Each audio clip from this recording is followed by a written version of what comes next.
Estamos no ar. Hoje está começando mais um episódio do Brisão Cast. Estamos gravando, esse episódio, está assistindo ele aqui, mas ele foi gravado. Esse é o episódio 6 do Brisão Cast. Estamos aqui com o meu amigo, meu sócio, meu irmão, Felipe Lafé. Tudo bom, Gá? Tudo bom. Olha, cara, a gente possivelmente está assistindo agora também, né? Possivelmente. É o primeiro programa do Brisão Cast, cara, que está sendo gravado, né, cara? É.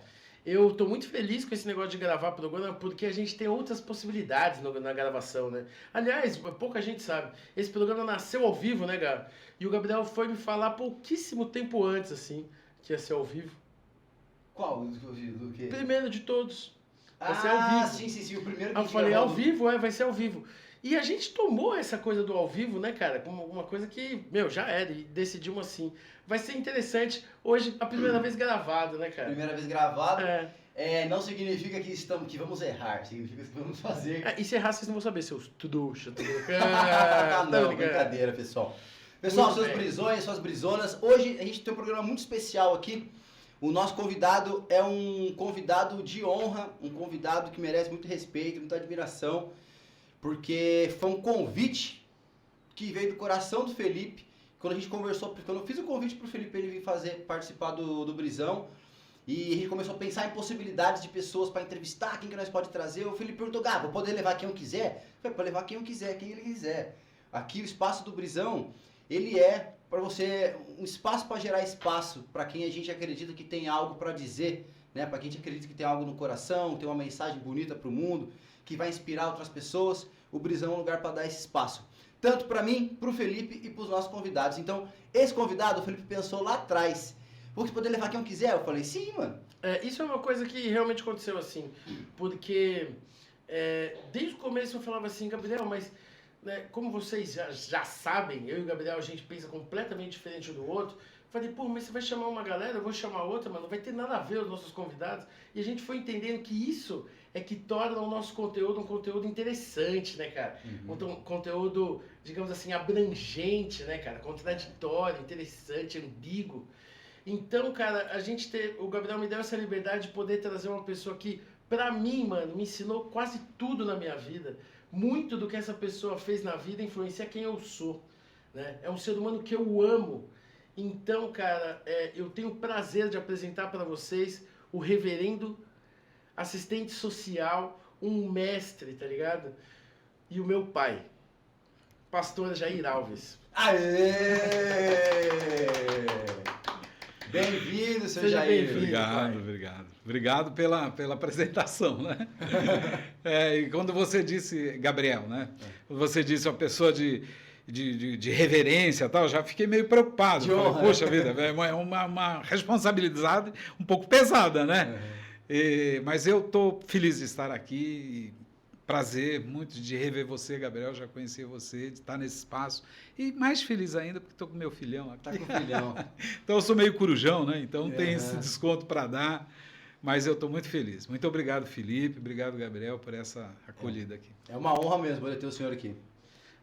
A gente não pode deixar de falar também das pessoas que ajudam esse podcast a estar no ar, né, Gá? Exatamente. Eu acho que é importante a gente falar, porque assim como o pai que tá aqui, né, que sempre deu força pra gente, o Na Boa também dá uma força aqui pro podcast, né, Gá? A gente tem um cupomzinho aí, como é que é, Gá? Vamos lá. Vamos falar, antes de falar do cupomzinho do Na Boa aí, quero falar do Na Boa. Obrigado, Tia Rô, obrigado toda a galera, toda a equipe do Na Boa. Mais um programa com o apoio de vocês acontecendo. E a gente vamos firme nessa aí até finalizar essa nossa primeira etapa, primeira experiência. E nós estamos aqui, eu estou muito bonito, bem vestido, com a linha Fashion da Na Boa Head Shop. Se você não conhece a linha Fashion da Na Boa Head Shop, é uma linha de streetwear que a Na Boa criou, onde você tem camisetas como essa aqui que eu estou usando, você tem fitas de chaveiro como essa que eu estou usando, nós temos aqui, Na Boa tem boné 5 panel com elasticidade. Esse aqui é diferente, né? O do Felipe já não é 5 panel, o do Felipe já é o mais clássico. Outro esquema. Mas encaixa bem, ó. A camisa do Felipe é na boa? Camisa na boa também. E o Felipe é plus size. Encaixa muito bem no Felipe. Importante ressaltar isso. O pessoal que é plus size, tá ligado? A roupa do Na Boa Aí, ó. Você cabe na boa. Cabe, aliás, na boa. Ó, também tem moletom do Na Boa. Esse que eles moletom têm é cabuloso, irmão. Os moletom lindo. Não é caro, hein, tio? Esse aqui é Vale meu. a pena, Esse mano. aqui é meu, tá bom? Ah, esse é o teu Esse aqui é meu, eu vou mostrar pra vocês, ó. Na É Boa style, Head Shop, mano. eu fico me sentindo o gangsta quando eu tô usando esse daqui. Gangsta. E o Na pauzinho Boa... aí, ó. Isso, o Na Boa, eles disponibilizaram para ajudar aqui, para incentivar o Brisão e o público do Brisão, eles deram aí 10% de desconto para quem segue a gente aqui e usar o cupom BRISão10. É esse cupom que tá aí na frente. Você entra no site, aponta a sua câmera do celular aqui pro QR Code, né, que tá aí na sua tela. Aqui, ó. Já vai abrir direto no site do Na Boa. Escolhe as peças que você quer, são preços super acessíveis. Escolhe a peça, no fechamento do carrinho, você coloca o cupom BRISão10, vai entrar 10% de desconto automático. Você que tá pra ouvindo, você. ó, Brisão com Z, né? E sem tio. Então é Brisal10. Entra lá no site na linha Fashion, da Na Boa. E coloca esse cupomzinho aí que você vai ter 10% de desconto ali nas peças. Beleza? Demorou. O QR Code vai ficar, esse banner aqui vai sumir agora, vai ficar só o QR Code ali do lado. A qualquer momento do programa você pode apontar e pode dar uma olhada nas peças. Custa nada, abre o celular aí. Custa Dá nada, uma você olhada, não, vai, tem não uns paga pra muito você abrir o massa lá, celular, né? apontar, abrir na Qualidade loja mesmo.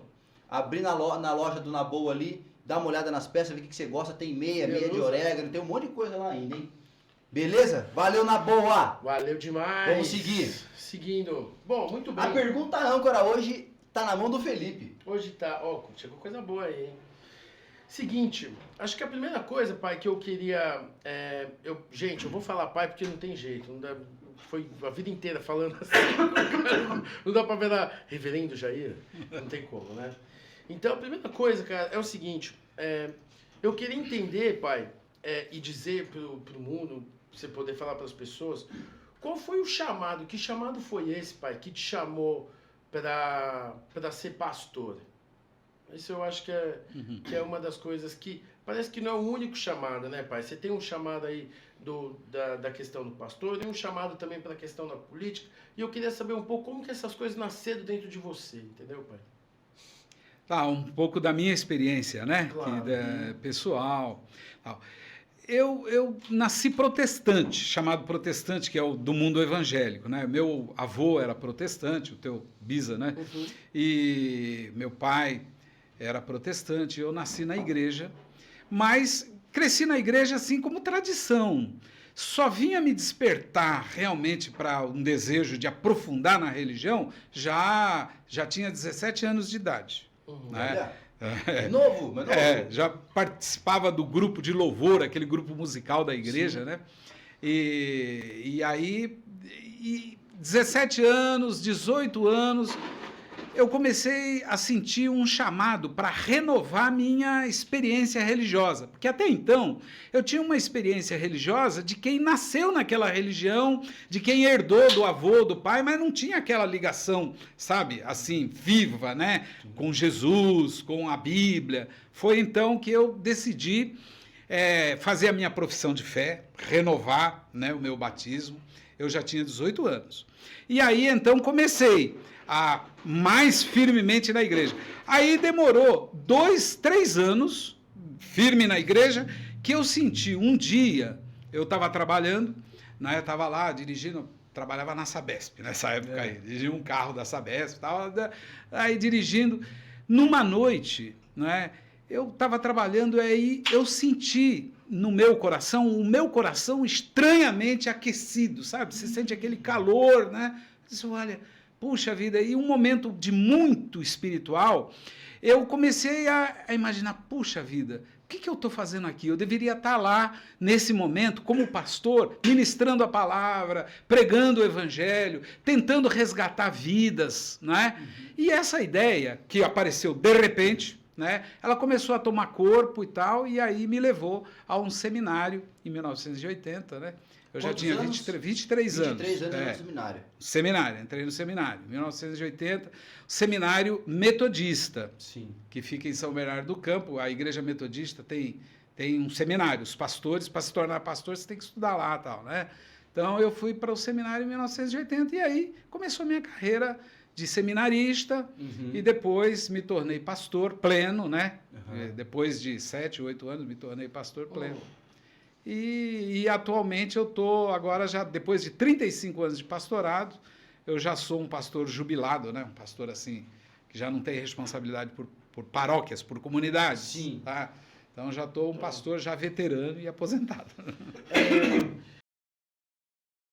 E me diz uma coisa, pai, fica à vontade, tá, cara? Eu tô tocando aqui, mas você fica à vontade, né, irmão? Você tá ligado? Claro, tô super.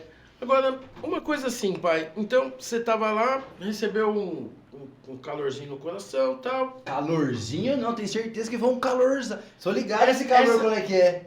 Esquenta aqui que você fala, o que tá acontecendo? Então é um calorzão, não, calorzinho não. Não, calorzinho.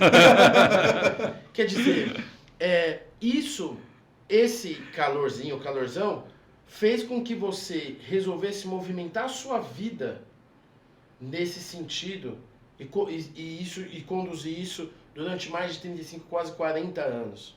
Quer dizer, foi uma coisa muito forte que aconteceu ali para determinar isso, né?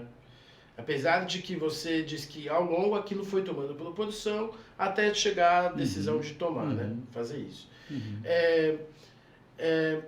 Agora, isso também foi nesse sentido que a chamada política também veio? Como que foi esse chamado pela política? Não, a experiência inicial minha era uma experiência, vamos separar política de religião, puramente religiosa, tá? Puramente de espiritualidade mesmo, sabe?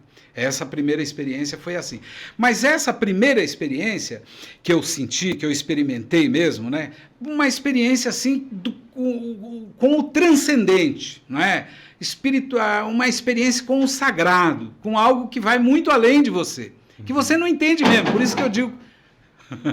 Opa! Esse é o sagrado? Isso dá para entender. Pessoal, o sagrado... Na boa. Vocês viram que o pai é um cara que... Não. Deixa até Caramba! Bem-vindo, Espírito Santo. Esse lugar é seu. Uma água aqui, ó. O papai tá... Ele fez um poder a mais aqui, deu seja. A caneca do Brisão, aqui. Aí, deixa eu deixar bem claro. A caneca do Brisão. Vamos fazer um brinde com seu pai aqui, ó. Um brinde aqui, um brinde. Aê! Mas separando, pai.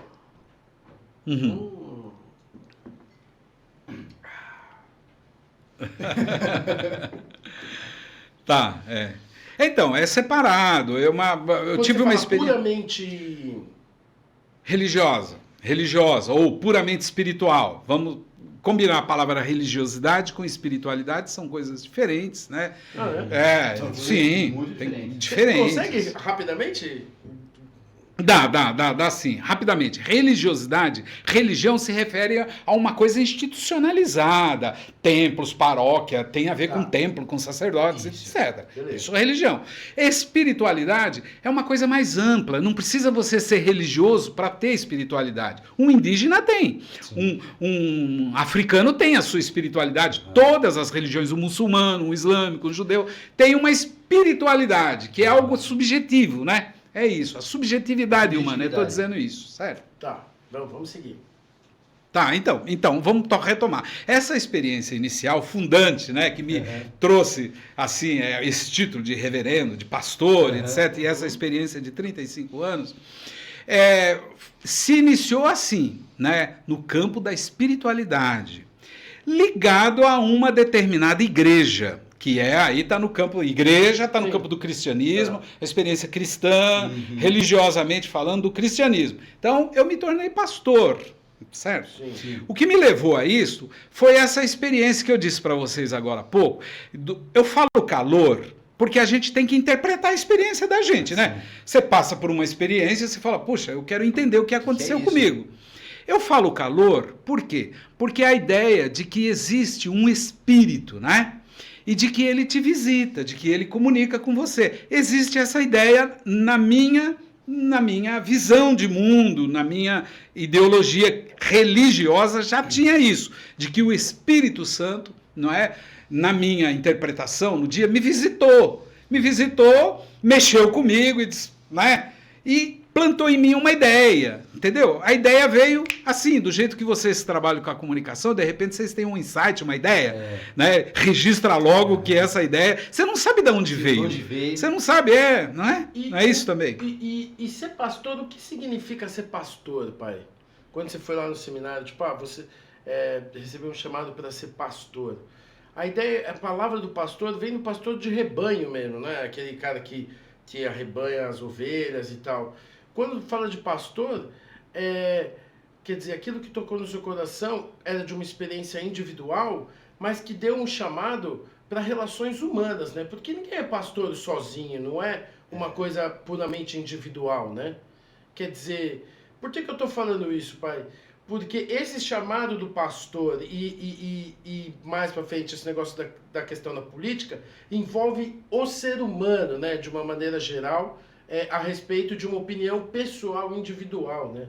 Então é sobre isso que eu queria entender, esse chamado como pastor e esse pastor pregando essa relação divina ou essa crença pessoal. É isso que eu queria entender um pouco. Tá, inicialmente, então, quando eu passei por essa experiência dita, num dado momento, que é uma coisa datada, localizada no tempo, etc.,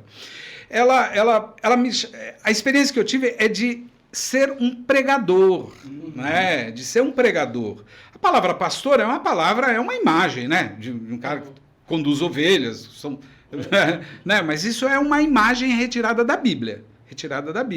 Essa palavra pastor. Na verdade, pastor, na minha igreja, a igreja metodista, é assim, para você se tornar pastor, você tem que estudar o que chamam de teologia, né? Você tem que ser um teólogo, um bacharel em teologia. Se você for bacharel em teologia, aí sim, você recebe o título de pastor depois de 2 anos de aspirantado, né? Você entra num processo de aspirantado, de aspirante, né? Então, na minha época, agora modificou um pouco, demora 7 anos para se tornar um reverendo, um pastor pleno da Igreja Metodista do Brasil. Né, cara? Então é um curso superior, né?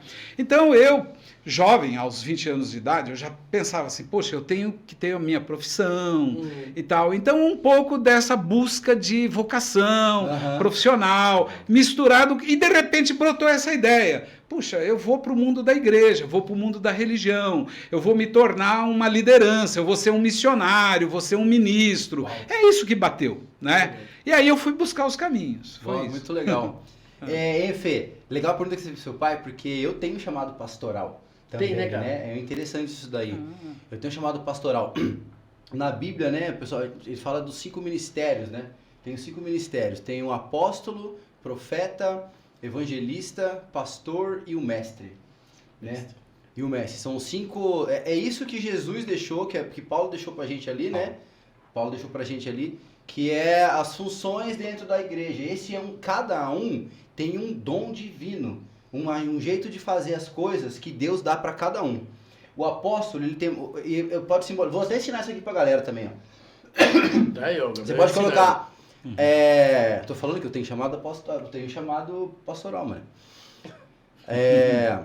Vou simbolizar na mão, né? O apóstolo, ele é o dedão, por quê? Ele é o dedão, vou funcionar nessa mão, ele é o dedão porque ele toca todos os outros ministérios, o apóstolo. E ele é uma base, graças ao dedão a gente consegue segurar nas coisas. A bossa nova. E fazer algumas coisas diferentes que possibilitam. Então, o apóstolo, ele tem meio que a função de como fosse um arquiteto, um engenheiro, ele meio que funda igrejas, ele observa, ele não tem muito dom para pastorear, para cuidar de gente, por exemplo. O apóstolo não é um cara que ele vai muito apontar a direção como um profeta, por exemplo. O apóstolo, ele cuida da parte organizacional, ele funda coisa e passa e coloca o alicerce. O apóstolo funda o alicerce, né? O profeta, que é simbolizado por esse dedo aqui, é o que aponta o caminho pro povo. Se eu pegar na Bíblia, o profeta é o que aponta o dedo pro povo, né? É o que escuta a voz de Deus e aponta o dedo. Direciona. Onde que vai? Direcionado. O profeta tem uma sensibilidade espiritual maior para escutar a voz de Deus, para entender o fenomenológico do mundo espiritual. Vamos de novo nessa palavra aí? Fenomenológico. Fenomenológico do espiritual. Então o profeta, ele tem uma responsabilidade apóstolo tem a responsabilidade de colocar os fundamentos da igreja. O profeta aponta o dedo, mais ou menos, para onde a igreja está indo, o que o pai está falando com a igreja. O evangelista é o dedo do meio, que é o dedo maior. O evangelista é onde ele vai nos lugares mais longes. É o dedo maior, ele vai mais longe, ele leva o evangelho, ele leva as palavras para as pessoas. Ele também tem o dom de pregar, mas ele fala de Jesus com uma naturalidade muito tranquila. Ele é um cara que ele fala de Jesus, que ele fala da Bíblia de um jeito muito tranquilo, toca o coração das pessoas. Ele tem um dom para chegar em pessoa, conversar sobre Jesus com quem não conhece Jesus. Pera aí. Evangelista. O pastor, que é esse dedo aqui, ó, é o dedo da aliança. O pastor, né, representa ali a aliança com a ovelha. Olha, ovelha? Né? Aliança com a ovelha, aliança com cuidado. Cuidado, exatamente. Com cuidado ali com a ovelha, né? Que é o pastor, o pastor ele tem a função ali meio que de ouvir, né, a ovelha. O pastor ele escuta bastante. Uma habilidade que um pastor tem que ter é saber ouvir. Como assim? Tá ligado? Ele escuta bastante coisa, ele vai direcionar a ovelha, uma analogia que tem na igreja. Por que não entendi. Porque você perguntou pro pai do negócio que o chamado dele de pastor. E o mindinho? Calma, deixa eu concluir isso aqui, velho. Tá. Impaciente. Deixa eu concluir isso aqui. O pastor, ele é o que conversa, ele tem uma habilidade para conversar, para ouvir, né, para direcionar ali a ovelha. Na Bíblia, você pega o pastor, não é você, ó, sua vara e seu cajado me consolam, né? O Salmo 23 fala, né? Não sei. O Senhor é meu pastor, nada me faltará. O senhor é meu pastor, não me faltará. É Salmo 23, não é isso? Salmo 23. Sua vara e seu cajado me corrige, consolam. pai, se o Gabriel te falou merda aqui, você corrige ele, pai. Isso mesmo. Por favor. E o que é isso daí, corrigir, né? Que o pastor usa. Por que o pastor usa o cajado e a vara? Eu sei por quê. Não é pra bater na ovelha. É pra puxar ela. Então, mas sem machucar. Quando a ovelha tá indo no rebanho, todo mundo, a ovelha começa a cair pro lado assim, ó. O que o pastor faz? Ele dá um toquinho na ovelha assim, ó. Ele só coloca a madeira assim, a ovelha sente que não é por ali e direciona e continua pro caminho certo. Essa é a função do pastor na igreja. Mas o tá boiadeiro também faz isso aí também. Isso, ele faz. Se ele trocar o boi por pessoas... Aí vira o Bolsonaro. Não, mas parou, papo reto. Agora aqui, o mindinho é um mestre, né? O mindinho é um mestre. O mestre é aquela pessoa que ele tem um dom ali divino de buscar revelação dentro da palavra. O cara que é bom de palavra. Ele consegue achar as revelações dentro da Bíblia. Ele consegue explicar todos os fundamentos, as coisas teológicas, com muita especificidade, sabe? Mas de onde vem essas paradas? Da Bíblia. Na Bíblia está escrito. Só que daí a Bíblia fala que é os 5 ministérios. Agora, o discernir de tudo isso daí, didaticamente, quem me ensinou é o meu apóstolo Ed Rocha, do Pio 49. Agora, é isso mesmo, pai? Você já viu essa parada? Bom, eu não pode ser honesto. Eu não sabia que o Gabriel tinha essa experiência já parece que eu estou diante de um pastor, eu não sei da sua imagem da mão aí, qual que é a tua hierarquia, eu não sei onde que você se coloca, né? Eu sou profeta, profeta de unção, minha unção de ofício. Meu ofício no Deus, dentro da igreja, meu ofício, que é a minha responsabilidade que Deus me deu, é de ser profeta dentro da igreja. Eu não sabia disso aí não, gente. De ser profeta, e um segundo chamado que eu tenho é o pastoral, que é a coisa de conversar com as pessoas, de direcionar, de corrigir, de apresentar o evangelho através da pregação. Mas isso é coisa de professor. Então, o pastor ele acaba sendo um pouco meio assim também. Então, mas sabe uma coisa que eu achei interessante? Isso daí, você já viu? Essa divisão que o Gabriel está fazendo, assim, existem inúmeras igrejas, existem inúmeras teologias e classificações e interpretações diferentes, tá?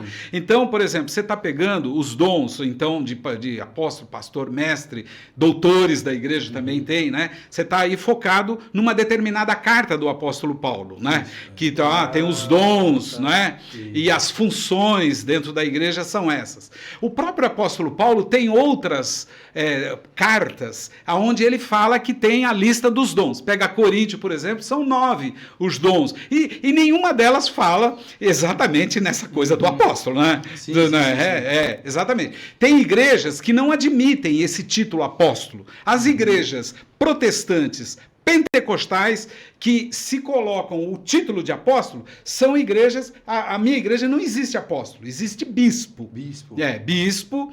Existem presbíteros, não é? Diáconos e missionários, não é certo? Então, é uma classificação diferente. Como existem igrejas como luteranos, anglicanos, que têm outras nomenclaturas. Presbiterianos não existe a palavra bispo. Né? Existe o presidente do sínodo. Pentecostais, assembleanos, existe o pastor presidente. Ele nem é chamado de bispo, nem de apóstolo, nem de reverendo. Ele é chamado de pastor presidente. É outra classificação, é outra nomenclatura. É para entender também, Gabriel, para colaborar com você. Você deu a descrição aí da tua experiência a partir de uma igreja pentecostal apostólica, não é? Do Ed Rocha, que é uma igreja de constituição recente.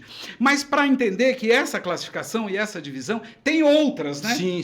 Tem outras. Você usou os dedos da mão para fazer, mostrar, né? Do corpo humano. Poderia pegar outro tipo de classificação. De analogia. Para ver que o mundo evangélico, o mundo protestante é muito diversificado. Isso que eu queria falar. Muito diversificado. Por que eu falo isso daí? O exemplo que você deu dessas questões, o pai falou de outras, mas são todos comunicadores, né, cara? A igreja, de alguma maneira, para existir, para coexistir, para se divulgar, ela precisa necessariamente formar comunicadores, né? Porque senão a palavra morre, né? Quer dizer, não morre porque está escrita, né? A Bíblia está, sei lá quanto tempo, 2000 anos aí. Agora, é engraçado como a gente precisa de comunicadores na religião, né? Na religião, não necessariamente na espiritualidade, né? Que foi, essa era a primeira coisa que você separou lá, né? O que é religião, o que é espiritualidade. Porque me parece que a religião, ela vem vinculada ao social, ao grupo de pessoas. Uma instituição. Organização.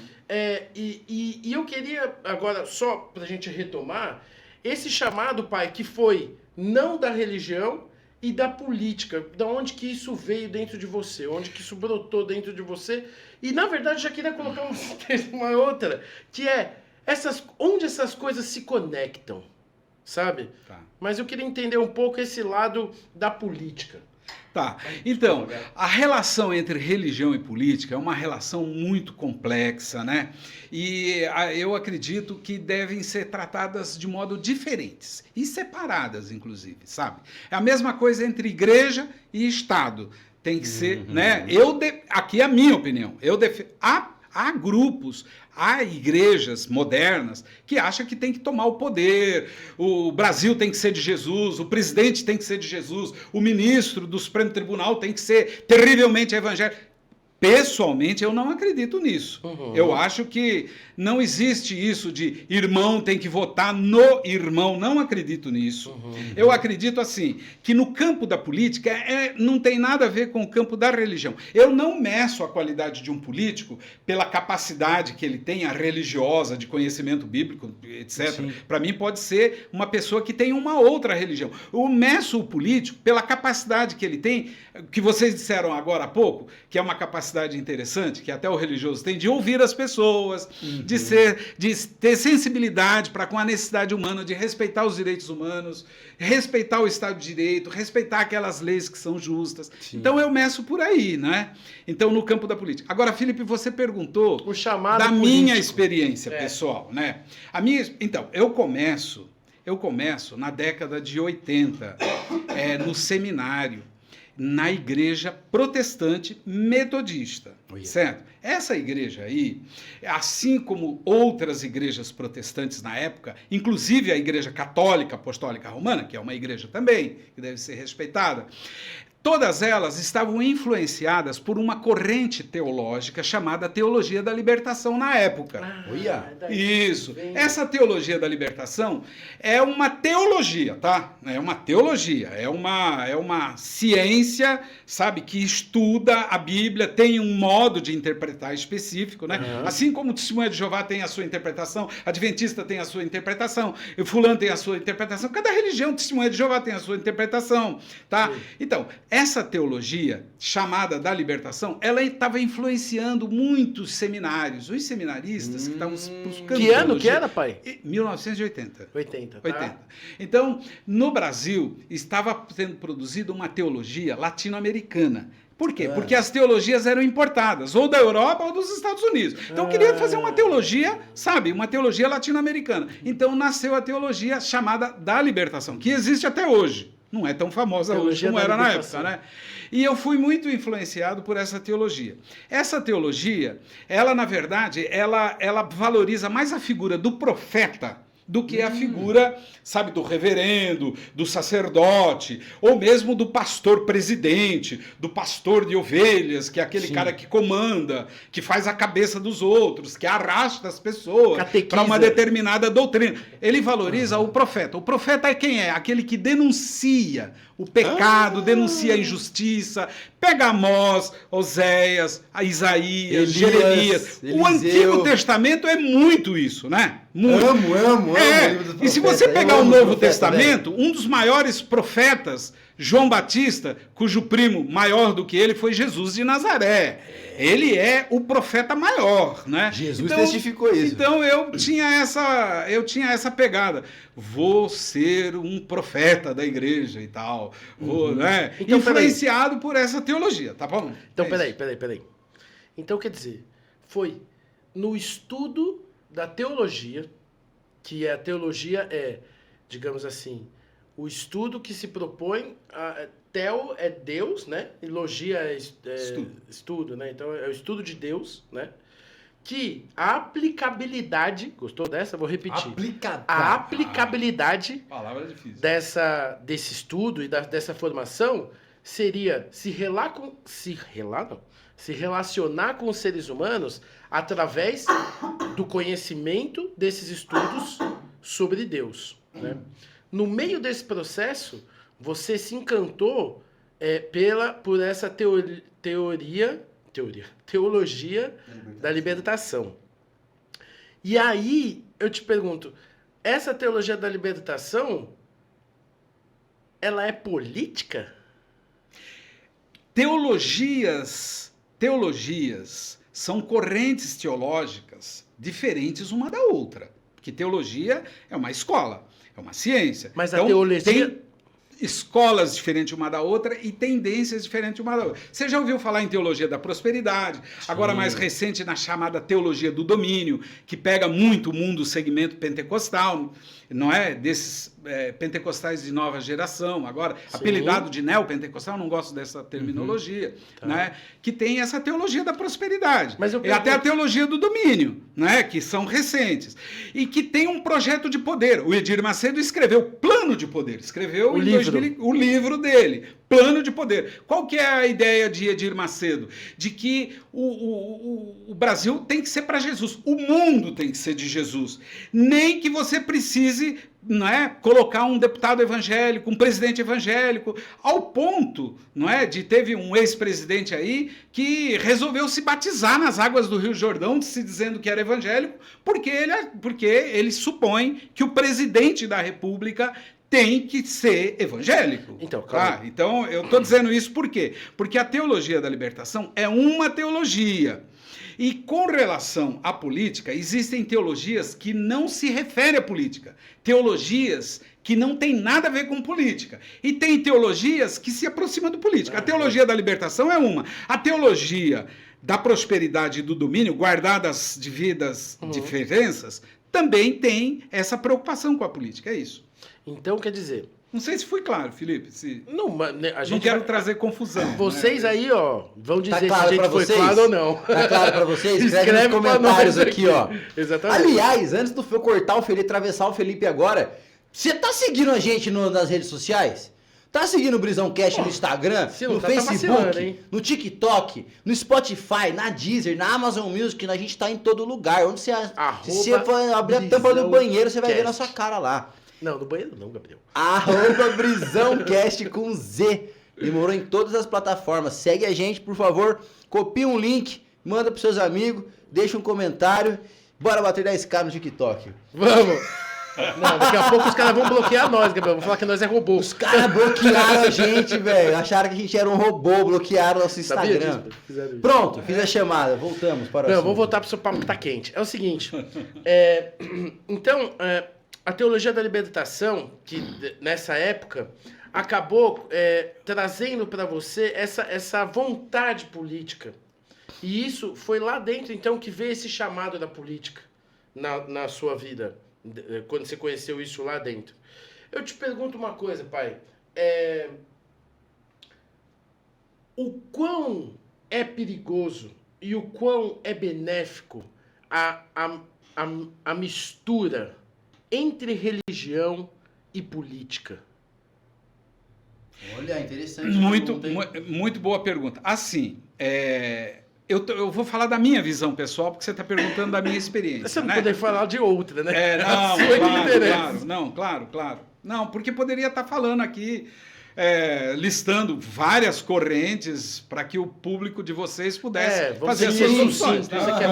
Uma coisa é você se posicionar, outra coisa é você dizer, né, das correntes que existem. Não, é sua opinião mesmo, né? Não, na minha opinião, assim, quando você traz para dentro da religião a questão política, atrapalha, sabe, os objetivos da religião. Por quê? Porque acende as paixões, cada um assume um partido. Política, sabe, ela se concretiza através de partido. É uma parcela da sociedade que pensa que a sociedade deve se organizar assim. Outra parcela da sociedade entende que deve se organizar assado. Então se formam partidos. Essa é a natureza da política, né?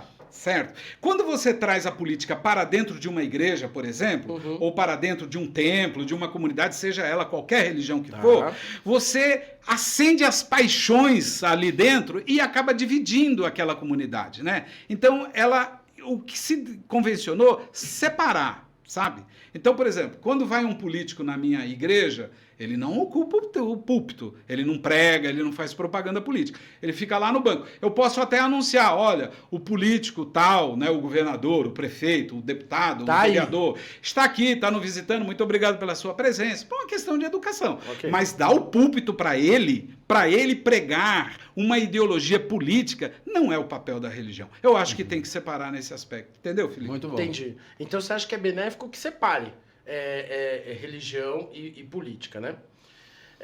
Eu acho que nesse momento, Gá, seria muito bom se a gente pensasse num dos nossos quadros para a gente conseguir dar continuidade, né? Porque eu e o pai aqui, mano, a gente não vai calar a boca. Eu queria falar um pouco, deixa eu falar uma parada que tá claro, ouvindo a conversa toda aqui que me vem em mente assim.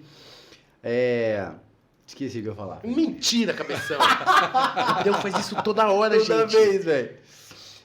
Que a gente estava falando aquele assunto do chamado, né? Do pastoral, da vocação e tudo mais. E além das denominações que a gente usa, né? Para além das denominações que a gente usa dentro da igreja, eu gosto de seguir Gabriel, como pastor, vou dizer assim, se eu for me tornar um pastor, não fui ungido pastor ainda. Mas se um dia eu for me tornar pastor, eu procuro, sem ser pastor já, fazer o que Jesus deixou pra gente, que no fundo, que ele quis ensinar a gente, é ter intimidade com o Pai, né? Ele falava, Pai, que esteja neles como você está, esteja com eles como você está comigo, lá em João 17, ele não fala isso? Esteja com o Pai, esteja com eles como você está comigo. Imagina. Deixa eles te conhecerem como eu te conheço, né? Eu volto para você, mas vou enviar um Consolador, para ficar aqui, é o Espírito Santo. E Jesus falou pra gente ir e fazer discípulo. Então, duas coisas que eu aprendi, que eu vivo minha vida cristã desse jeito, reverendo. Vou chamar de reverendo, porque eu compartilhando da mesma fé e você tendo a sua trajetória, o seu pai é uma autoridade pra mim no Cristo. Absoluto. Entendeu? Você é uma autoridade pra mim no mundo cristão. Mesmo a gente não sendo da mesma igreja, né? É uma questão de unção, é uma questão de reconhecimento, também, né, de honra, de reconhecer, mesmo não tendo tanto contato com o senhor, entendeu? O senhor tem autoridade sobre mim. Bom, mas aí, Gabriel, essa questão da autoridade, do título, é uma coisa que tem a ver com a sociedade, né? Com autoridades religiosas, assim, autoridades militares, autoridades políticas, mas você compartilha comigo, não é? Da espiritualidade cristã que tem no Novo Testamento e na Bíblia, essa figura de Jesus Cristo que você citou agora, né? Que eu me identifico com você. Quer dizer, nós né, nós Sim, compartilhamos do mundo do evangelho, né? Nós Isso. temos valores parecidos, a espiritualidade cristã, a espiritualidade evangélica, que é, aí a gente se identifica, quer dizer, nós estamos, é como se fosse uma igreja invisível, na isso qual mesmo. eu e você estamos dentro. Estamos dentro, sabe? é isso mesmo, é isso aí. mesmo. E aí eu queria dizer que é assim, né? Que são o jeito que eu vivo assim, é assim, eu aprendi que Jesus ensinou. Porque a gente dá. A gente criar intimidade com o Pai, né? Criar intimidade de relacionamento mesmo, assim, Pai. de conversar com Deus, né, cara? Conversar ali com o Espírito Santo, ter essa intimidade.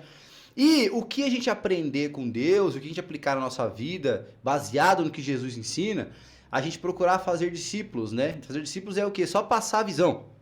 Simplesmente. Fazer discípulo é passar a visão. Tá ligado? Então tá aí, ó, o quadro. Pega a visão. Passa a visão. Então a gente vai passar a visão aqui agora. Eu não queria chegar nesse ponto não, mas o Felipe já fez o ponto, entendeu? Mas eu vivo meio que assim. Meio que Pega a visão. na intimidade com Deus, e o que Deus revela pra mim, eu passo pra quem tá próximo de mim, pra quem tá perto, né? Vamos entrar no quadro então? Pega a visão. Chama o assunto. Eu acho muito curioso, assim, ó, porque vocês não vão acreditar, cara. Vocês estão ouvindo aí falando de Deus pra caralho, os caras falando de Deus pra porra aqui, né? E, incrivelmente, cara, eu nem acredito nesse Deus que os caras estão falando aí até agora. Mas mesmo assim, cara, tem uma coisa que, apesar de não acreditar em Deus, foi uma coisa que eu aprendi com meu pai desde cedo, que é sobre a intolerância religiosa, cara. E é um pouco sobre isso que eu queria falar hoje, e o Pega a Visão de hoje é sobre isso. Pega a visão. Acho que a primeira coisa que existe, assim, né, cara, nos últimos anos a gente tem visto quantas guerras e quantas mortes acontecem em nome de deuses e religiões, né, cara, ao redor do mundo, assim, né? A gente pensar naquele Oriente Médio, né, cara, quantas pessoas sofrem por causa dessa questão, de não querer que o outro siga outra religião, de exigir que o outro siga a nossa, né? Aqui internamente no país a gente tem visto muito preconceito sobre as religiões de descendência afro, sabe? Então, isso é uma coisa que vem chamando bastante atenção, sabe? E eu queria hoje, pai, que você pudesse falar um pouquinho sobre essa questão da intolerância religiosa. Eu digo isso porque você é uma pessoa que tem um cargo nisso, né? Na sociedade, você tem uma representação.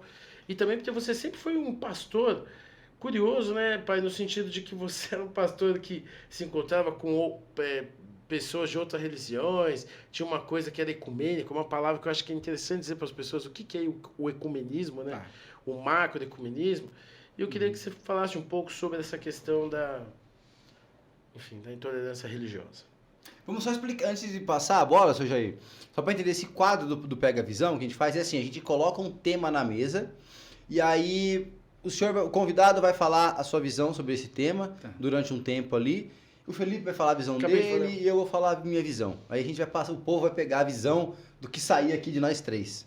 O povo pega o que é bom para eles ali. E se não tiver nada, só curte e acabou. É isso aí, dá risada com a gente. Que legal, um bate-papo, né? Mas é um assunto sério, né, cara? Por isso que... Não, intolerância, existe intolerância, né?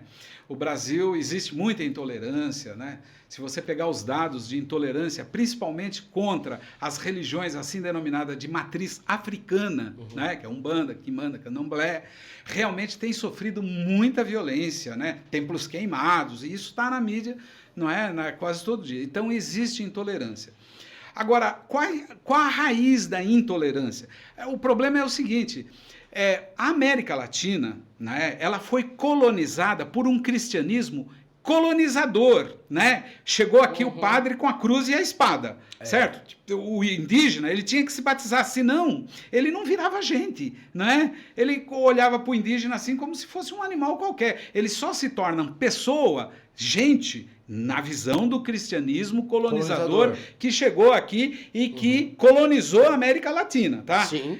Na visão dele, não era gente. Né? Era igual um animal qualquer. Precisava ser batizado na marra para virar gente. Então, nós temos essa herança, né?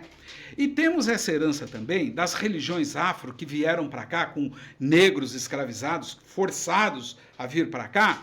que não tinham direito de exercer a sua religião. Até hoje a gente percebe esse preconceito, percebe essa discriminação que a gente precisa combater. Eu acho que a gente precisa combater, lutar contra, né, essa intolerância. Algumas legislações que saíram aí recentemente, que de combate à intolerância, por exemplo, todo dia 21 de janeiro, por lei, é o dia, não é, nacional de combate à intolerância religiosa. Nesse dia, eu faço questão, sabe, de encontrar um amigo que é rabino, um amigo que é sheik, não é? Que é muçulmano, uma pessoa que é pai de santo, mãe de santo, um babalorixá, uma ialorixá. Faço questão de me apresentar como um reverendo da igreja, sabe? E junto com eles estabelecer ali uma fraternidade, um diálogo, não é? Respeitando a diferença. Eu não vou virar judeu nem muçulmano, nem vou abrir mão da minha religião. Mas eu posso mostrar para o mundo, né, Gabriel, que nós somos respeitosos, que nós nos amamos, apesar das nossas diferenças, sabe? E não obstante as nossas diferenças, nós respeitamos. Então o Brasil é laico, a política é laica, né? A política não deve ser... Terrível você ter um país como teve o Ayatollah, em que todo mundo é obrigado a seguir a mesma religião. Isso aí, você tá ligado? Não dá, Felipe? Né? Não dá. Sim. Sabe disso aí? Sabe, a guerra atualmente lá no Oriente Médio, eu tenho acompanhado, atualmente a guerra ali a defesa de Israel começou com o Hamas ali, mas a questão do Irã, o governo do Irã, quem domina o Irã é um governo Ayatollah. E esses caras que estão querendo ali, que estão atacando, eles querem exterminar Israel da região. Israel esses caras. E olha aqui, olha interessante você falar disso daí, porque ó, o Irã, a liderança lá é Ayatollah. Eles são muçulmanos. Os países vizinhos de Israel e que estão entre o Irã e Israel também são países muçulmanos. Eles estão favorecendo Israel, que eles falam, não, a gente não compactua com isso que o Ayatollah está fazendo, não. A gente sabe que vocês estão nessa terra aí, que tem um problema, a gente não quer acabar com a vida de vocês, não. Os Ayatollah estão querendo exterminar a Israel, tá ligado? Não, mas por causa de questões religiosas. Assim como Israel, que faz o que tá fazendo em faixa de Gaza também. Mano, quer dizer, não tem o menor nexo fazer essas coisas por causa de religião, tá ligado? Não tem porque a gente ficar brigando por causa desse tipo de coisa, tá ligado? Tem uma pergunta, reverendo. Quando você vai nesse lugar, no dia do ecumenismo, não sei como é que é o nome que você falou, que você encontra cada uma dessas lideranças, e você tenta estabelecer um diálogo com eles, dentro do respeito, uma curiosidade que vem na minha cabeça. Qual é o ponto que conecta a conversa, o diálogo? Qual é o ponto de conexão do diálogo sem tocar nas diferenças ali? Qual é o ponto de conexão, Gabriel, que você tem com o Felipe? O Felipe é um agnóstico, certo? Né? E você é uma pessoa de fé. Qual é a conexão entre vocês dois? Você me disse no início aqui que você e o Felipe se dão bem, vocês se encontram, têm afinidades. Então, existem afinidades entre as pessoas, mesmo sendo de religiões diferentes, né? E o meu modelo é Jesus Cristo, não é?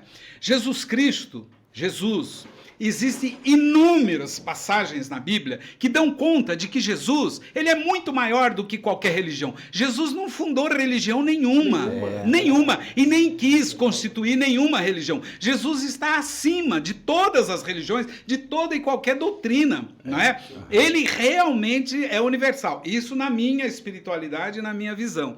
Então, eu não tenho problema nenhum em admirar Mahatma Gandhi, que era um pacifista. Nossa, não vejo problema nenhum. Por exemplo, Dom Helder Câmara, que é uma figura católica importante na história da gente, sabe? O Dom Helder Câmara, ele se inspirava em Jesus Cristo, que é da religião dele, e se inspirava em Gandhi também. E não via contradição nenhuma entre isso. Como é que é o nome desse cara aí?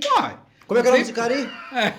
Eu também, eu me espelho em Jesus e no Gandhi. A luta que eu tô vivendo na minha vida hoje, que eu não vou falar aqui, mas a luta que eu tô vivendo, eu tô indo puramente nos princípios de Gandhi, nos princípios da não violência. Que eu tô vivendo esse negócio. Porque eu acho que... Eu sou muito... Como é que é o nome dele? John Elder? Helder Câmara, que eu falei que é um bispo... Helder Câmara, eu não vou lembrar. Já morreu, né? Mas é um bispo católico, é um herói do catolicismo aí. Tá, eu acho a escritura dele? Acho alguma coisa dele? Acha sim. Era um poeta, escritor. Helder Câmara. Né? Um bispo católico maravilhoso, uma figura muito cristã. Meu ponto de conexão com o Felipe é o amor E, tipo assim, eu gosto de estar perto dele, eu gosto de ver ele sendo ele. O jeito dele que ele é, entendeu? Eu tenho prazer de estar do lado, não tenho que fazer força pra estar do lado, pra dar risada, pra me sentir bem. E eu me sinto muito à vontade do lado do Felipe, eu posso ser eu, né? Por isso que ele tá aqui no Brisão também, porque, mano, aqui é um lugar que eu quero expressar minha identidade, ser eu quem eu nasci pra ser, é um espaço pra poder me expressar também. Quero dar espaço pra outras pessoas.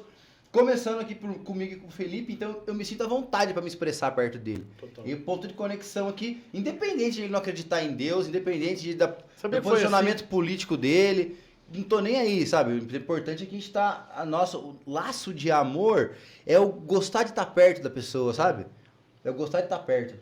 É o ponto humano, né? Quer dizer, a gente pode criar os nossos deuses, adorá-los, amá-los, entregar a nossa vida, né? Pô, dizer pros outros, cara, faz bem pra mim, né? Pô, meu Deus faz bem pra mim. Se quiser experimentar meu Deus, cara, eu te aconselho, é um Deus bom, ok.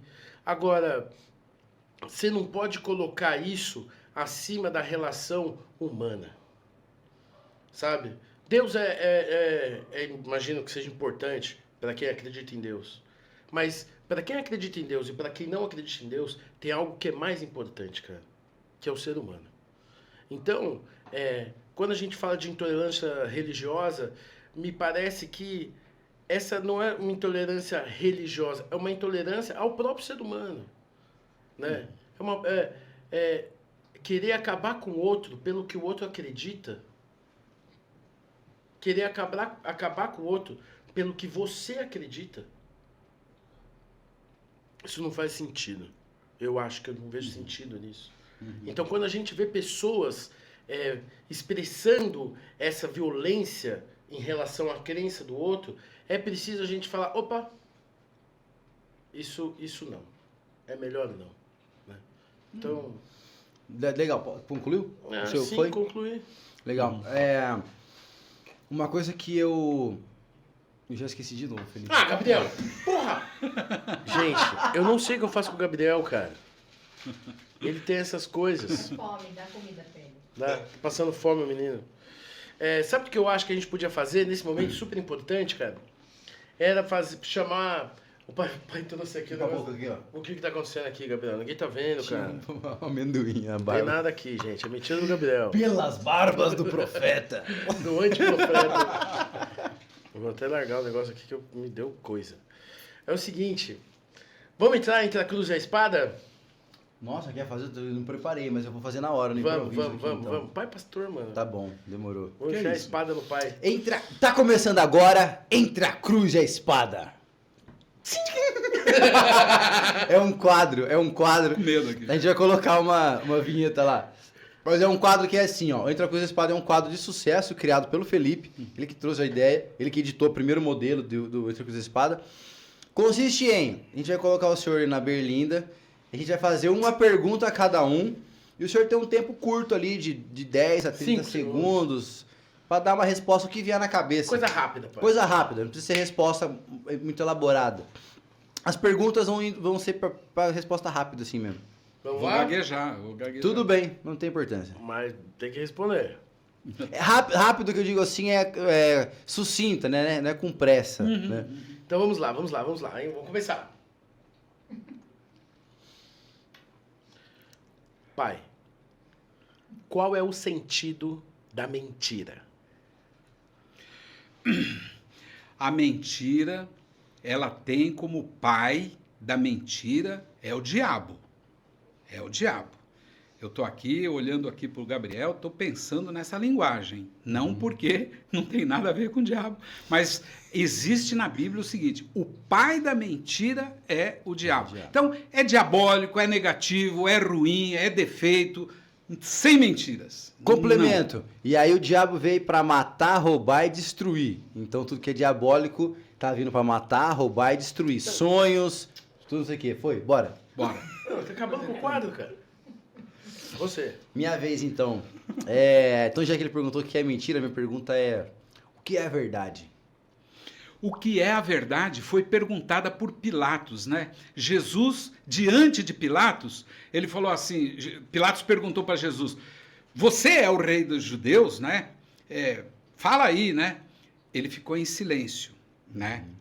E aí ele diz, foi o meu pai que te colocou como governador, né? Aqui da Judéia, né? Foi o meu pai que te colocou como governador, sabe? O meu pai que está no céu, que está no céu. Aí ele perguntou assim para Jesus, né? Mas, e você? Mas você é Deus ou você não é Deus? Me fala. Queria pegar Jesus nisso. Sim. Jesus ficou em silêncio, né? A verdade é aquela que Jesus disse, né? A verdade, o caminho e a vida, na minha espiritualidade, está configurado numa pessoa historicamente datada, localizada, que é Jesus de Nazaré.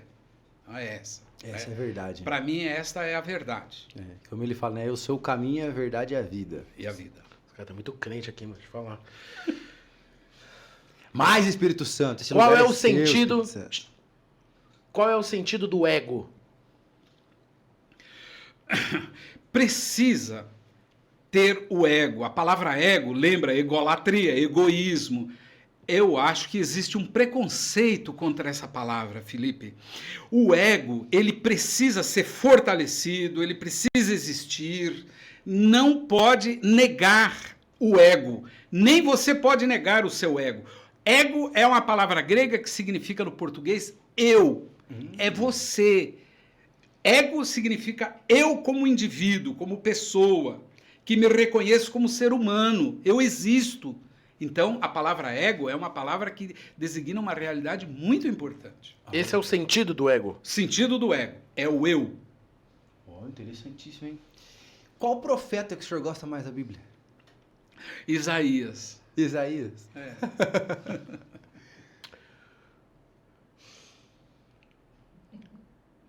O que te desmotiva? O ódio, a mentira, isso me desmotiva.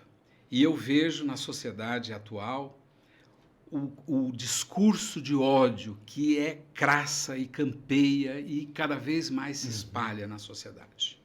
Então isso, às vezes, me leva... Será que tem jeito? Parece que quanto mais a gente faz, não é? As coisas não acontecem do jeito que a gente quer. Não é?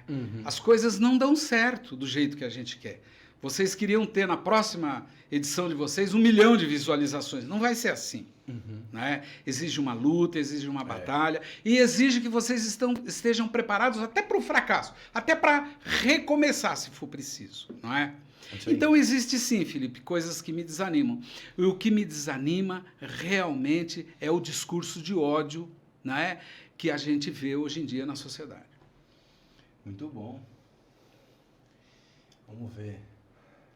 Qual foi a ação que Jesus fez que o senhor mais admira?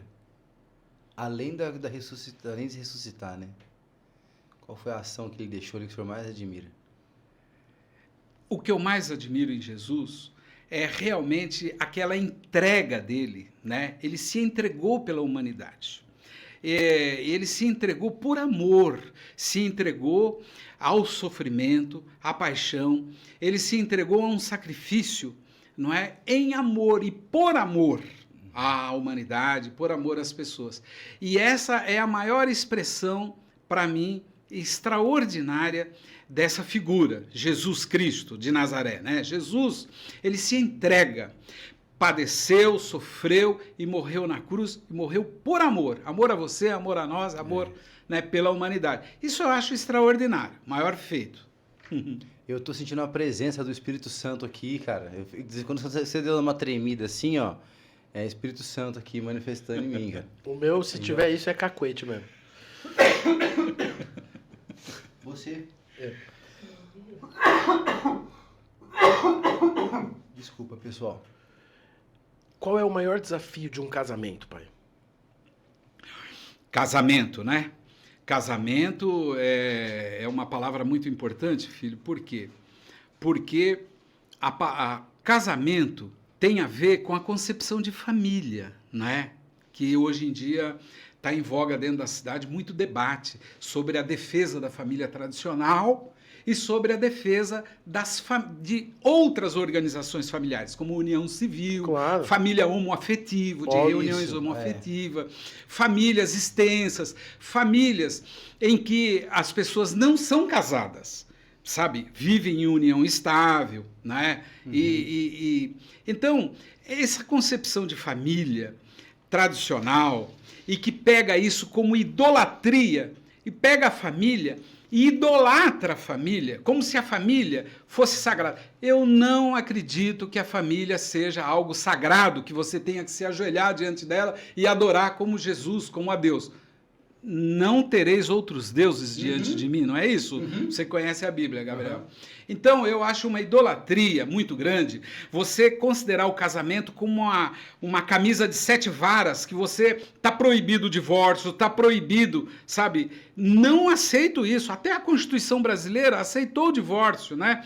Então, eu sou favorável para que o casamento seja realmente, sabe, a expressão do amor entre as pessoas. Agora, o amor entre as pessoas, ele pode sim, ele pode acabar, ele pode terminar, ele pode diminuir, ele pode não ser alimentado e minguar, sabe?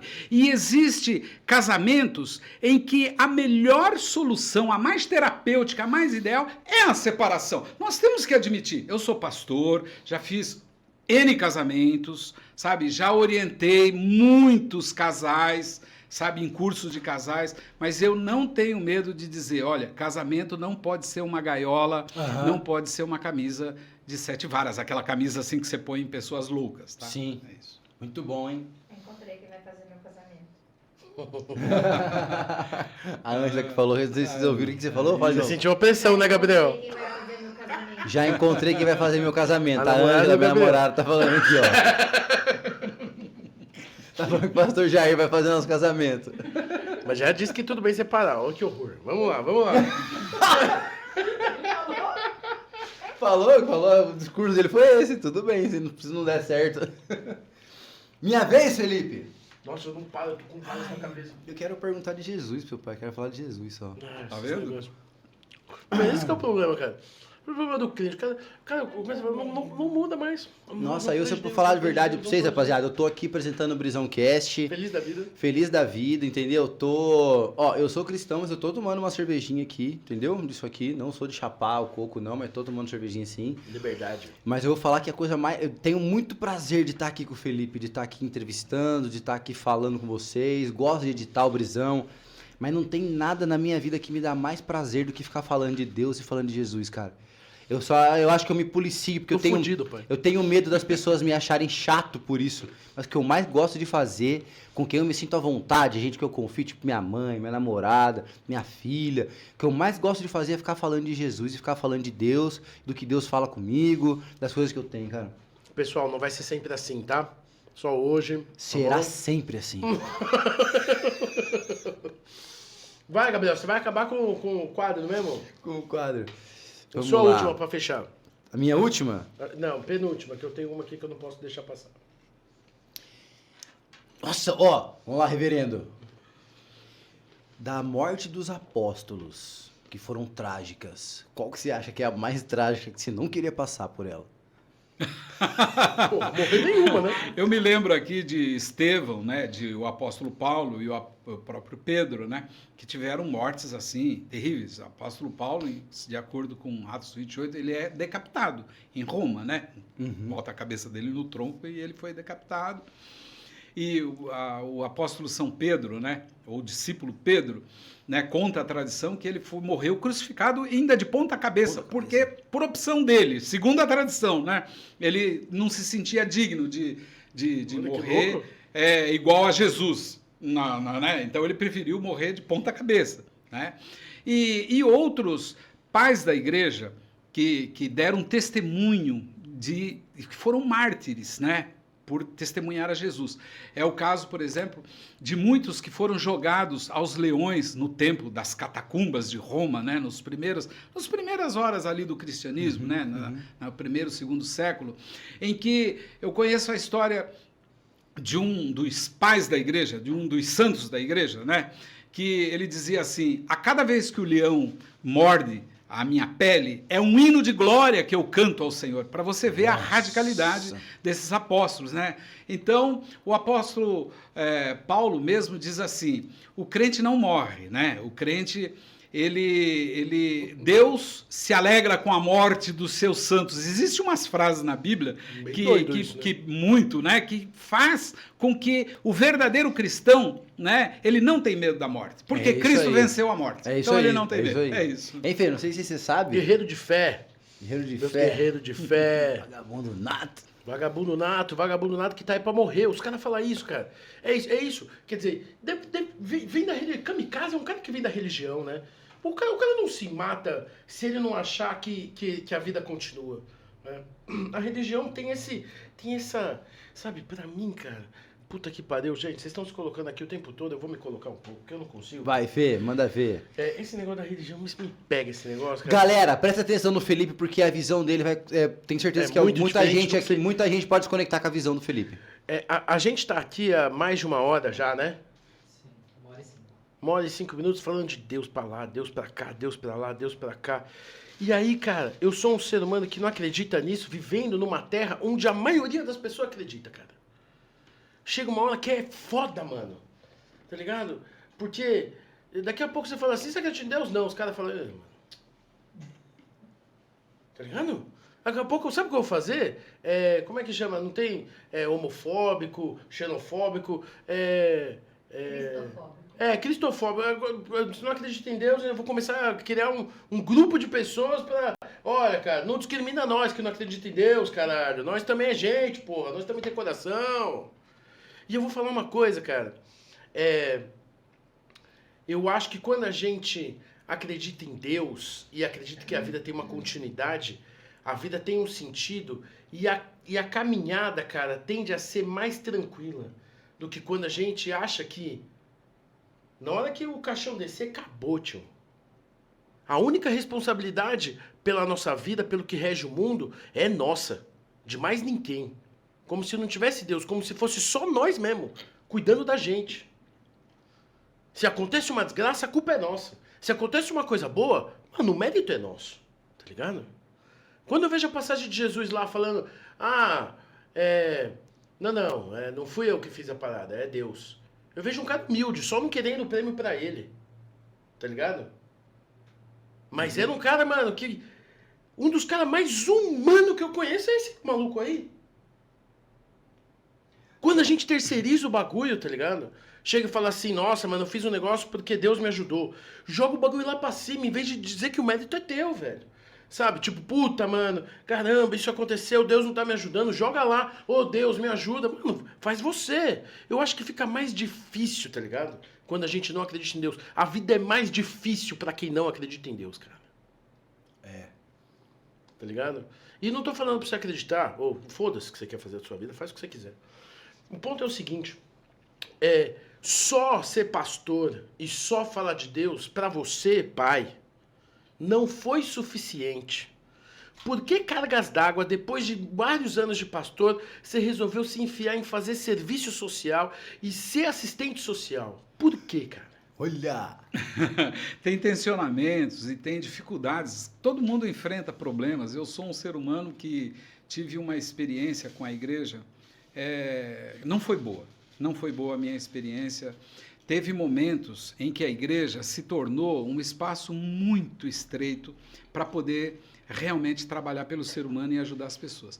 Eu descobri no serviço social uma possibilidade mais ampla, sabe? De poder realmente ser efetivo quando me proponho a ajudar as pessoas, quando me proponho a resgatar a dignidade das pessoas, quando me proponho, por exemplo, a atender um preso, sabe? Alguém que está passando fome, alguém que está sem roupa, alguém que está no hospital, sabe? Alguém que está num sofrimento mental, social. Uhum. Eu acho que, infelizmente, a minha igreja não dava conta, sabe? E eu não me sentia em condições, né, de somente como pastor, exclusivamente como pastor. O que acontecia comigo? Como pastor, eu ficava o tempo todo envolvido com a membresia da igreja, né? O que quer dizer membresia, pai? Os membros da Os igreja. membros. Ah, tá. Membros da igreja, os adeptos, os fiéis Sim, da sim, igreja. sim, Então tá eu bem. era um pastor que tinha aquela preocupação de visitar aquelas famílias, de fazer o casamento deles, de fazer batizados daquelas famílias lá. E muitas vezes eu insistia com as famílias para que eles criassem um projeto social, para que eles, sabe, olhassem em volta, não ficasse só dentro da igreja, né? Olhar no Aliás, seu entorno, Não é isso sabe? que Jesus fazia, de ficar ajudando as pessoas, isso aí, não era essa a missão do cara? Como assim? Fala mais específico. Ajudar em que sentido?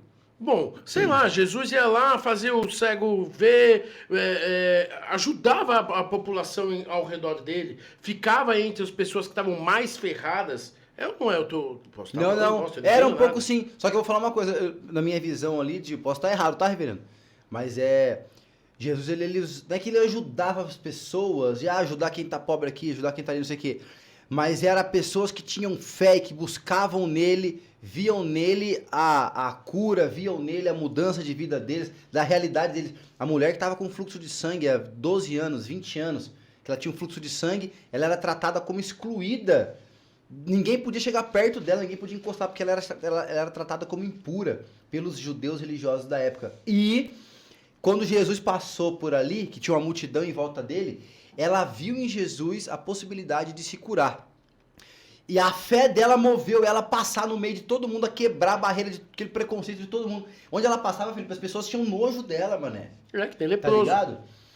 E ela foi passando, e Jesus nem viu ela, mas Jesus parou a multidão e falou assim: quem encostou em mim? Senti que alguém encostou no meu manto, porque de mim saiu o poder. Tá ligado? A fé dessa mulher curou ela do fluxo de sangue. Assim como a fé de outras pessoas durante a Bíblia curou ele também. Então, além de andar com a galera em vulnerabilidade social, uma das, vamos dizer assim, não é condição, tá? Eu tô usando a palavra condição, mas não é condição. Mas a fé que movia Jesus. A fé das pessoas que liberava o milagre que ele fazia. Por favor, pai, desculpa porque a gente se emocionou aqui. Você tava contando... Não, essa por questão do Por que milagre- você vai fazer isso? Não, então. Se a igreja... Qual que é a palavra? Membresia, os membros da igreja, tal. Então, a minha experiência de pastor, na instituição, na minha caminhada, Claro. a igreja tinha dificuldades realmente de se envolver com o seu entorno, com as pessoas não crentes, com as pessoas lá fora. Tinha dificuldade, certo? Aceitava as pessoas para virem na igreja para receber um milagre, para dar o dízimo, mas realmente não se comprometiam com as pessoas, né? Então, por exemplo, um sofrimento mental. A pessoa tem uma doença mental. Chega na igreja, é um problema espiritual, vamos expulsar o demônio. A pessoa fala, não, eu tenho uma depressão profunda, eu tenho um diagnóstico. Não, mandava jogar o remédio fora. Joga esse remédio fora, esse antidepressivo aí. Jesus vai cuidar de você e nós vamos afastar o demônio de você. Então entrou numa situação que eu disse, não é possível. Não é possível você cuidar das pessoas dessa forma. Foi aí que eu me interessei, pelos serviços sociais, pelas ciências sociais. Aí que eu comecei a me interessar pelo social. Tá? Até então era teólogo, até então era um homem de igreja, vivia de igreja tempo integral, era assessor do meu bispo, viajava para tudo quanto é lugar, eu era pastor full time, tempo integral, né? Mas eu percebia de que a população lá fora, aquelas pessoas que não têm Jesus como ovelhas sem pastor, né, para usar a linguagem da Bíblia, a igreja, infelizmente, não dava conta. E quando você pedia para a igreja ir lá se envolver com essas pessoas, qual era a resposta? Preconceito, discriminação, afastava as pessoas. E isso na minha cabeça disse, não, eu não posso ficar exclusivamente como pastor. Eu preciso ir além disso para poder ser efetivo no cuidado com as pessoas. Sim. Foi aí que eu me tornei assistente social. Isso na década de 90, tá? Então, até então, agora eu já sou um assistente social, trabalho na prefeitura, já vou me aposentar daqui a pouco, estou trabalhando na ativa, mas sou pastor e assistente social. Aliás, vocês colocaram isso. Colocamos ali. Né? São uma dupla profissão, uma dupla vocação, vamos dizer assim. Tá? Você acha que a igreja, como instituição, ela tem obrigação de ser uma assistente social, de cuidar da população e das questões sociais da população, é uma pergunta mesmo, pai. Quer dizer, você acha que a igreja ela precisa ser um lugar onde ajuda o outro ser humano? Não pode ser só um lugar onde se adora a Deus? Deixa eu te responder sim e não, Felipe. Eu vou responder, tá? Não, vou responder sim e não ao mesmo tempo. Eu adoro essas respostas. Você tem que me pai. dar 1 minuto para eu explicar. Pelo menos não pode ser 20 segundos, porque nesse quadro de vocês tem que ser 20 já segundos. acabou, aqui já foi. Já. Acabou o quadro, fica à vontade. Não, é assim. A minha visão de igreja. A igreja, tô falando de igreja no ambiente cristão, etc. A igreja, tá? Igreja, ela tem que dar testemunho do seu fundador, né? Da sua referência maior, que é Jesus Cristo. Tá? Referência maior. Você estava falando de Deus, da sua dificuldade de acreditar em Deus, não acreditar em Deus. Não se preocupa com isso. Deus acredita em você. Filho. Assim isso como aí. ele tá. Calma. Fica tranquilo, né? Porque o próprio Jesus Cristo, ele abriu mão de ser Deus, né? Tá escrito lá. Ele não usou como usurpação ser Deus. Ele abriu mão das suas qualidades divinas. Esse negócio de divindade, de deuses, etc. Tal. Jesus é humano, é gente, é amor, é pessoa. Jesus chorou, Jesus sofreu. Ele era um homem de carne e osso. Jesus era uma pessoa que você cruzasse com ele na rua, você quem é essa pessoa, sabe? Não, ele era... Esse é o verdadeiro homem, disse Pilatos. Ecce homo, esse é o verdadeiro homem. Por quê? Esse é o verdadeiro filho do homem. O ser humano, ele não sabe o que significa humanidade, Felipe. Ele não sabe o que significa ser gente. Quem deu exemplo de verdadeira humanidade é na história que, na nossa concepção, tá. Deus se revela na história. Deus se revela na história. Deus não se revela nas estrelas, na cachoeira, com todo o respeito a outras religiões, tá? Numa pedra, que Deus me perdoe de estar criticando o teodolito, né? Não. Deus se revela na história humana. E ele se revela como um ser humano, né? Que chorou, sabe? Que morreu. Um ser humano como você, como eu, sabe? E aí, e esse ser humano, quando pergunta para ele sobre o pai dele, sobre a essência do pai dele, sobre a existência do pai dele, saber demais. Né? Jesus disse, olha, quem me vê a mim, vê o pai. Então, eu nada tenho de dizer para Deus. Quando você fala assim, quando me perguntam, Jair, você acredita em Deus? Eu digo, qual? Sabe? Qual Deus? Pergunto. Primeiro, vamos limpar as coisas. Outro dia teve uma pesquisa aí, saiu na mídia, tal, uma exposição fotográfica. Deus existe? Eu acho uma pergunta absurda. Deus não existe, Deus é. Nossa. Deus não existe, Deus é. Por quê? Porque existir significa um objeto. Essa caneca existe. Por quê? Porque ela está ao lado de outra coisa que existe. Então eu posso dizer que isso existe. Agora, Deus... Você não pode compará-lo a nada. Ele é a essência. Ele está aqui presente. Nele nos movemos, nele nós existimos. Ele nos cerca. É como você mergulhar numa piscina, né?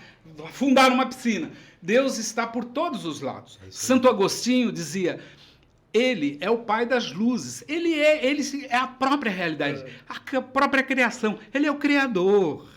Olha que loucura. Ele está aqui presente. Ele é o alfa, ele é o ômega, ele é o início, ele é o fim. Olha que loucura. Rapaziada, a gente deve estar no limite do tempo aí.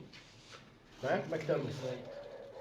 Tem que meio que 5. Nossa, os meninos estão chegando aqui já. Temos que acabar mesmo. Então é isso. Desculpa eu me alongar aqui. Imagina. Foi sensacional, Todo gente. mundo aprendeu pra caramba, mas eu vou te falar, se Deus é tudo isso aí, cara, imagina como é que eu tô. Não tem nada ao redor. Tá tudo vaziozão, tá ligado? Você que pensa. Não, eu que sinto. Eu que sou. Né? Porque é isso. Mas o ponto é o seguinte. Você, então... acabou fugindo um pouquinho da resposta, mas a igreja, ela tem um papel de ajudar e tem um papel também que não precisa ajudar. Sim, desculpa. Eu esqueci desse detalhe que você falou, né? Do papel da igreja diante do social e das demandas sociais, dos problemas sociais e das expressões da questão social. Que a questão social é violentíssima no Brasil, campeão de desigualdade no Brasil, né? Tem iniquidades horríveis aí, né, dentro do Brasil. Então, qual é o papel da igreja? Não, Felipe. Eu acho que para garantir o direito das pessoas, direito à alimentação, direito à vida, do jeito que está na Constituição, é o Estado quem tem que garantir. O Estado não pode empurrar para a família nem para a igreja a responsabilidade que é dele. Não. Então, onde que entra...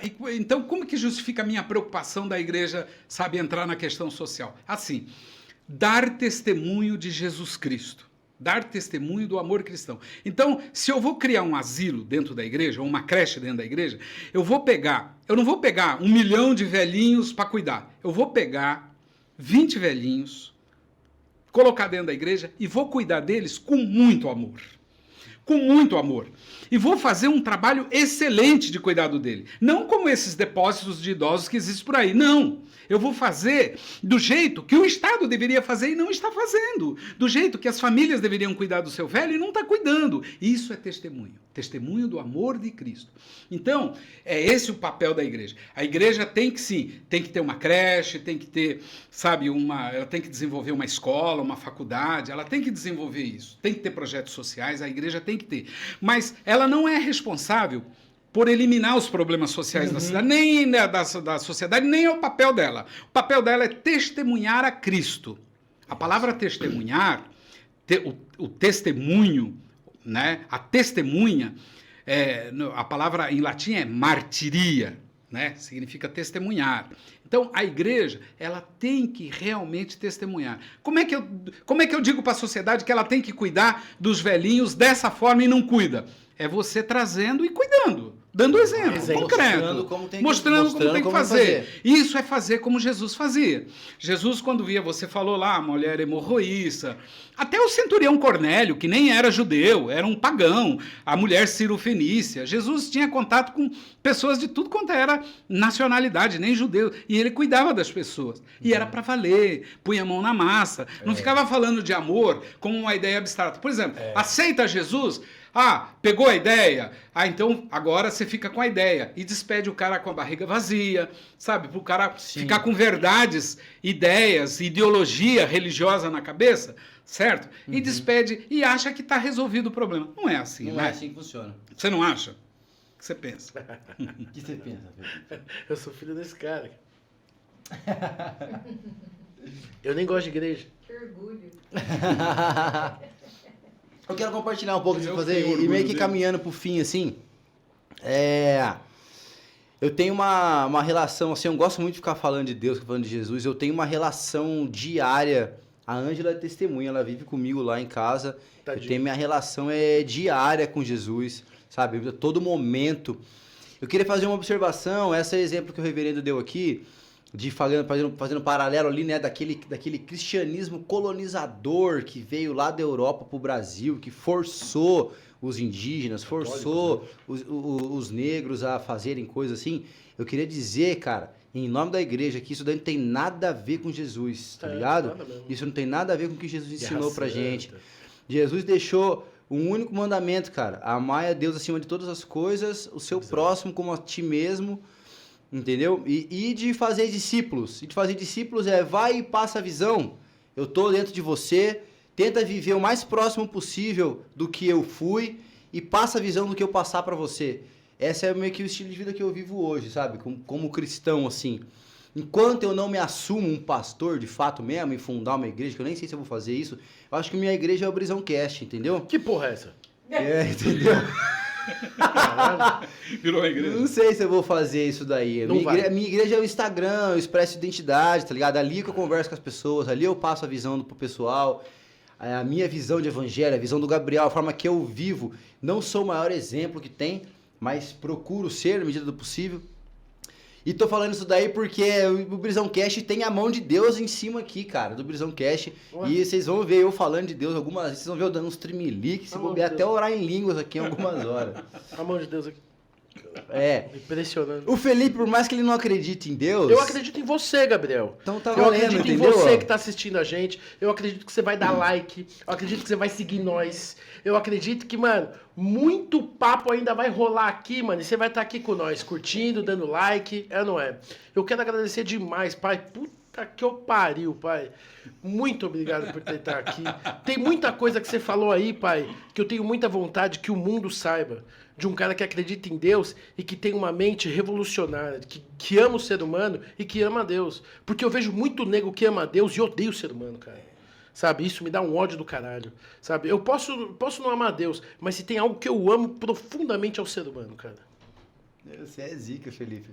Galera, é isso aí. É isso daí. Estamos encerrando hoje. Seu reverendo, dá uma Última palavra. palavra aí. Última Obrigado. Ó, manda uma mensagem para 1 milhão de pessoas, olhando para essa câmera aqui, ó. Qual a mensagem que o senhor tem para 1 milhão de pessoas? Essa aqui, ó. Eu queria agradecer, em primeiro lugar, queria agradecer a vocês, uma tarde gostosa, admirável, queria agradecer aqui a produção de vocês, a equipe aqui, né? Dizer para você, Gabriel, que é excelente o Brisão Cast, eu passo a ser amigo do Brisão Cast, já assinei, já sou, né, seguidor do Brisão Cast, certo? Não só porque o Felipe é o meu filho, né? Tem uma relação muito assim, familiar. Mas eu queria te agradecer, Felipe, né? Eu acho que vocês estão se profissionalizando, a coisa está ficando, né? Então, nós somos amigos aqui dos seus patrocinadores. E a minha palavra é que Deus abençoe esta casa, que Deus traga prosperidade para esse programa e que os telespectadores do Brisão e todas as meninas aqui, a equipe, realmente sejam felizes, né? E tenham realmente esse amor que a gente sente aqui, esse acolhimento que a gente sente aqui. Isso pode se estender a todos os telespectadores de vocês hoje e sempre. Oh, É isso. paizão. Amém, rapaziada. Primeiro, senhores. Obrigado, seu Jair. Obrigado, Fê. Agora, ó, daqui a pouco vai começar outra gravação. Tchau pra vocês, Brisão Cast. Segue nós, Brisão Cast com Z em todas as plataformas. Segue Tamo nós, junto. tio.